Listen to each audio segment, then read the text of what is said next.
এটি নতুন ভিডিঅ'লৈ সকলোকে স্বাগতম জনালোঁ। আজিৰ ৰেচিপি হ'ল সম্পূৰ্ণ ঘৰুৱা পদ্ধতি আৰু সহজে ৰন্ধন কৰা চাহী পনীৰ।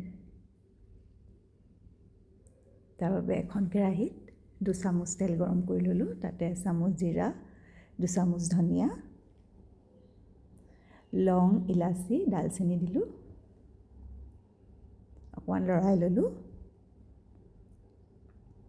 2টা মধ্যমীয়া পিঁয়াজ কাটি তাতে দি দিলোঁ। জলকীয়া এটা, আদা নহৰু 4 ফুটা নহৰু, 1 ইঞ্চি আদা, এটা বিলাহীও কাটি তাতে ভালদৰে ভাজিলোঁ। 5-10টা কাঠবাদামো দি দিলোঁ। অলপ পানী দি ঢাকোন মাৰি 5-10 মিনিটমান সিজিবলৈ দিলোঁ।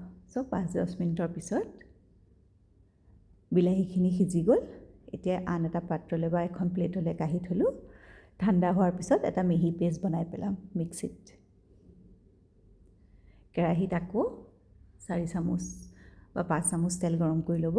তাতে অলপ 1 চামুচ হালধি, 1 চামুচ কাশ্মীৰী জলকীয়া গুড়ি দি লৰাই ল'লোঁ আৰু অলপ পানী দি দিলোঁ যাতে মছলাখিনি জ্বলি নাযায়। তাতে এতিয়া বনাই থোৱা পিঁয়াজৰ পেষ্টটো দি দিলোঁ। কম জুইত ভাজি থাকিব। 1 চামুচ জোখ অনুসৰি নিমখ দিব।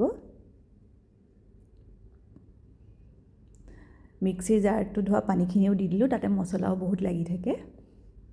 এতিয়া ইয়াতে এটা ধনিয়াৰ চাটনি দি দিলোঁ। ধনিয়াৰ চাটনিটো অপশ্যনেল, আপুনি দিবও পাৰে নিদিবও পাৰে। তেল ওলোৱালৈকে ভালদৰে ভাজিব। তাতে পনীৰখিনি দি দিলোঁ 250 গ্ৰাম। আকৌ ভালদৰে ভাজি থাকিলোঁ। চাহী পনীৰত আচলতে পানী নিদিয়ে, ক্ৰীমৰে ব্যৱহাৰ কৰে আৰু ড্ৰাই ফ্ৰুটছৰ। মই কিন্তু অলপ ঘৰুৱা পদ্ধতিৰে বনোৱাৰ বাবে অলপ পানী ব্যৱহাৰ কৰিছোঁ, আধা কাপ।